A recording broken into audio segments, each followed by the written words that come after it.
मैं डॉक्टर पूर्ण प्रकाश जाटव, हिंदी विभाग सहायक आचार्य, स्वर्गीय राजेश पायलट राजकीय स्नातकोत्तर महाविद्यालय भांगू। छात्रों, अपन बात कर रहे थे शब्द शक्तियाँ। शब्द शक्तियों के बाद में दूसरा जो चैप्टर है उसमें है अलंकार। देखिए, अलंकार किसे कहते हैं, अलंकार की परिभाषा क्या है। अलंकार की परिभाषा अलंकृति इति अलंकार है, अर्थात जो अलंकृत सुशोभित करे उसे अलंकार कहते हैं। आचार्य दंडी के अनुसार काव्य शोभा करान धर्मान अलंकारान प्रक्षते, अर्थात काव्य के शोभा कारक धर्म अलंकार कहलाते हैं। जिस प्रकार स्त्री की शोभा आभूषणों से बढ़ जाती है, ठीक उसी प्रकार अलंकारों से काव्य की सुंदरता भी बढ़ जाती है। स्पष्ट है कि अलंकारों से काव्य में शोभा उत्पन्न नहीं होती, केवल बढ़ती है। अलंकार की परिभाषा निम्न प्रकार भी दी जा सकती है कि काव्य की शोभा बढ़ाने वाले तत्व अलंकार कहे जाते हैं। अलंकारों का महत्व क्या है। अलंकार काव्य के लिए अत्यंत उपयोगी एवं महत्वपूर्ण माने गए हैं। अलंकारों के अभाव में काव्य उसी तरह फीका सा लगता है जैसे कोई कामिनी बिना श्रृंगार के और बिना आभूषणों के लगती है। जब कोई कवि सामान्य भाषा में अपने भाव व्यक्त नहीं कर पाता, तब अलंकारों की सहायता लेता है। भाव को स्पष्ट करने तथा दृश्य को प्रत्यक्ष कराने में अलंकारों की महती भूमिका है। अलंकार केवल वाणी की सजावट नहीं है, अपितु वे भाव का बोध कराने में सहायक उपादान है।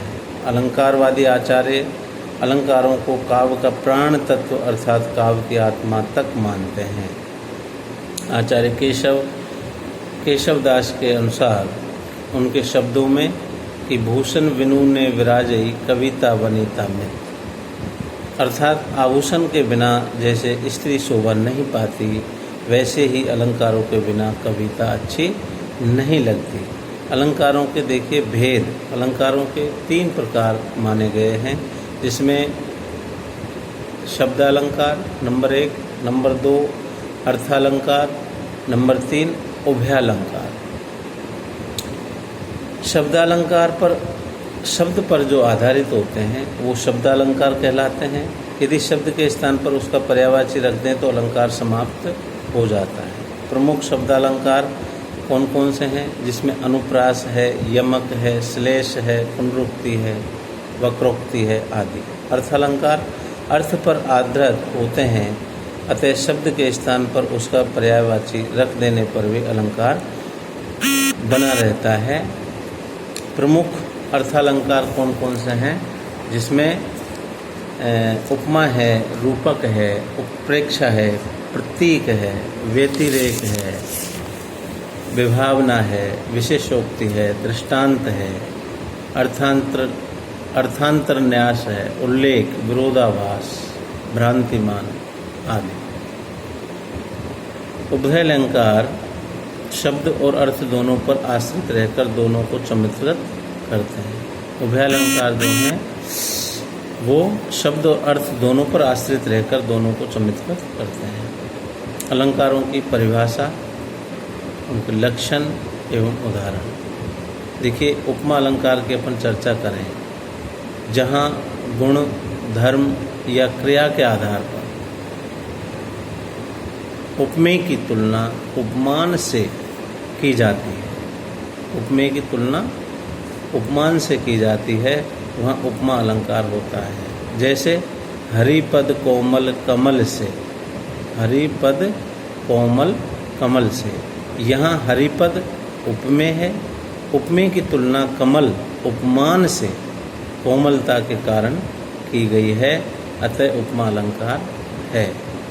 रूपक, जहाँ उपमेय पर उपमान का अभेद आरोप किया जाता है, वहाँ रूपक अलंकार होता है। जैसे अंबर पनघट में डुबो रही तारा घट ऊषा नागरी, आकाश रूपी पनघट में ऊषा रूपी स्त्री तारा रूपी घड़े डुबो रही है। यहाँ आकाश पर पनघट का, ऊषा पर स्त्री का और तारा पर घड़े का आरोप होने से रूपक अलंकार है।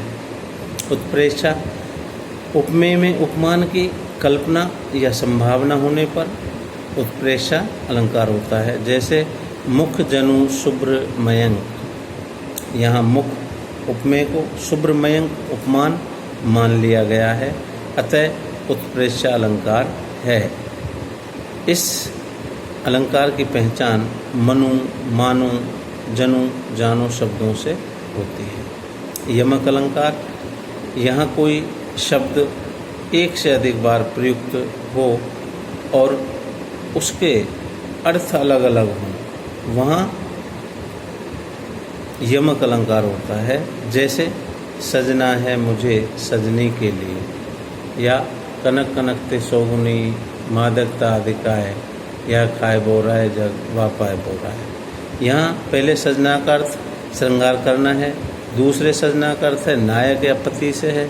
शब्द 2 बार प्रयुक्त हुआ है, अर्थ अलग अलग। जैसे कनक कनकते सौगुनी मादक, एक जगह धतूरे के लिए प्रयोग किया है, एक जगह सोने के लिए, अतः यहाँ यमक अलंकार है। जिस प्रकार से अन्य उदाहरण जो बताया था बिहारी जी का, कनक कनकते सौगुनी मादकता अधिकाय, या खाए बोराए जग वापाए बोराए, पहले कनक कनक धतूरा है, दूसरे का सोना है। ठीक।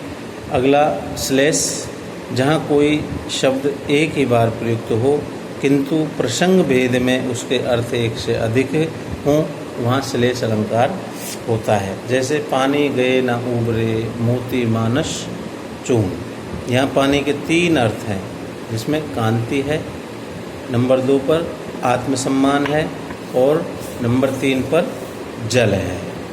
पानी गए न उबरे मोती मानुष चून, यहाँ पानी के 3 अर्थ हैं। तो जैसे श्लेष में जहाँ कोई शब्द एक ही बार प्रयुक्त हो किंतु प्रसंग भेद में उसके अर्थ एक से अधिक हों, तो यहाँ पानी का कांति से है, नंबर 2 आत्मसम्मान है, नंबर 3 उसका सामान्य है जल। यहाँ श्लेष अलंकार है क्योंकि पानी शब्द एक ही बार प्रयुक्त हुआ है तथा उसके अर्थ 3 हैं। जैसे अगला विभावना, जहाँ कारण के अभाव में भी कार्य हो रहा हो, वहाँ विभावना अलंकार होता है।